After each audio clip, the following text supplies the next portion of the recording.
Shalom, Bapak, Ibu, dan saudara-saudari yang terkasih. Jumpa lagi dalam Sikat Sabda Iman Katolik, hari Minggu Paskah ke-7, 29 Mei 2022. Bacaan dari Injil Yohanes bab 17 ayat 20-26. Marilah kita siapkan hati dan pikiran kita untuk mendengarkan sabda Tuhan. Semoga Tuhan beserta kita, sekarang dan selama-lamanya. Inilah Injil suci menurut Yohanes. Dimuliakanlah Tuhan. Dalam perjamuan malam terakhir, Yesus menengadah ke langit dan berdoa bagi para pengikutnya.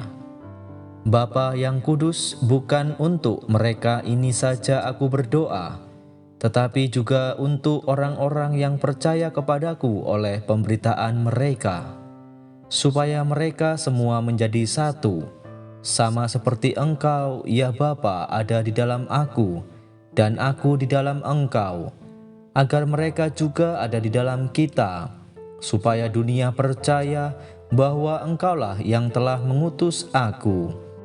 Aku telah memberikan kepada mereka kemuliaan yang Engkau berikan kepadaku, supaya mereka menjadi satu sama seperti kita adalah satu. Aku di dalam mereka dan Engkau di dalam aku, supaya mereka sempurna menjadi satu, agar dunia tahu bahwa Engkaulah yang telah mengutus aku, dan bahwa Engkau mengasihi mereka sama seperti Engkau mengasihi aku.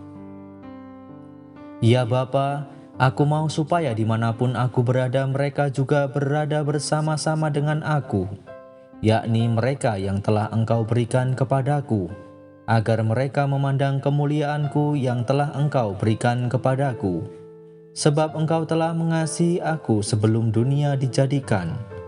Ya Bapa yang adil, memang dunia tidak mengenal Engkau, tetapi aku mengenal Engkau, dan mereka ini tahu bahwa Engkaulah yang telah mengutus aku, dan aku telah memberitahukan namamu kepada mereka, dan aku akan memberitahukannya, supaya kasih yang Engkau berikan kepadaku ada di dalam mereka, dan aku di dalam mereka.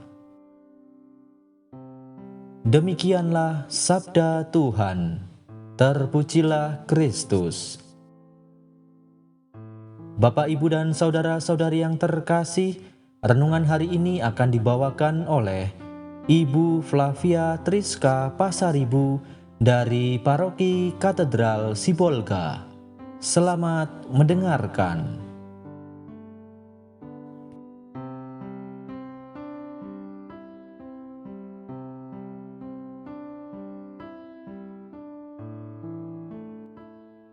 Selamat hari Minggu Bapak, Ibu, serta saudara-saudari yang terkasih. Selamat merayakan Hari Minggu Komunikasi Sedunia.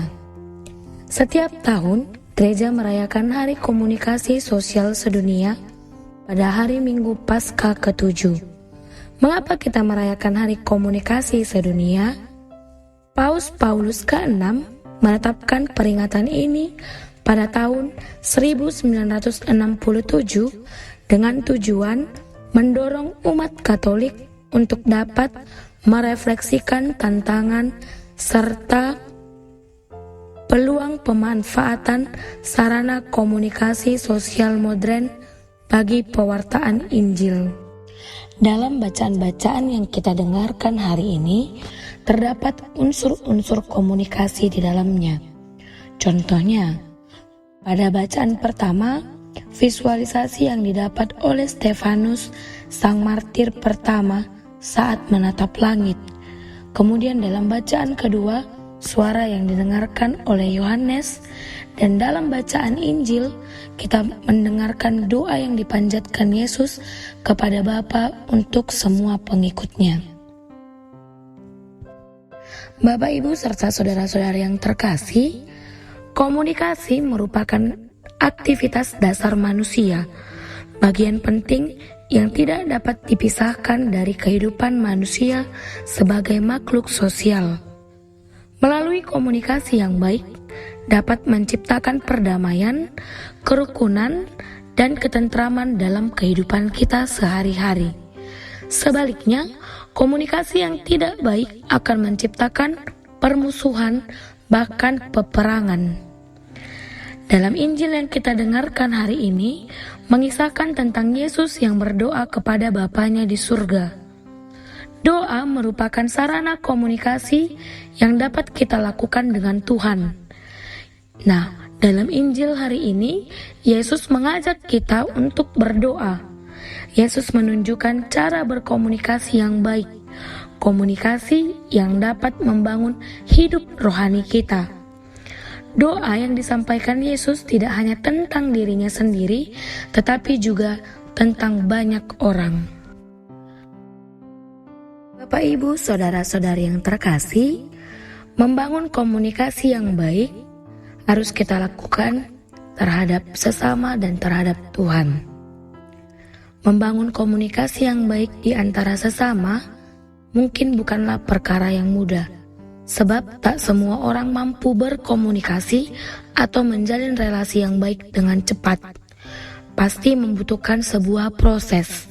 Dan tentunya setiap proses yang dimiliki oleh seseorang pastilah berbeda-beda. Namun ada hal yang hanya membutuhkan niat dari dalam diri kita, yaitu dengan cara berdoa.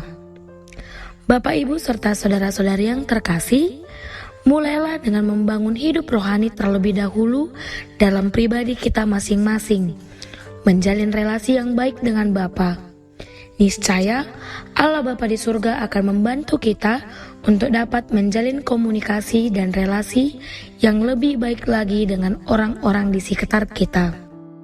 Bapak, Ibu, serta saudara-saudara yang terkasih, semoga kita mampu membangun komunikasi yang baik dengan Allah dan sesama, agar kita dapat bertumbuh dalam hidup rohani serta mewujudkan harapan Yesus di dalam dunia saat ini.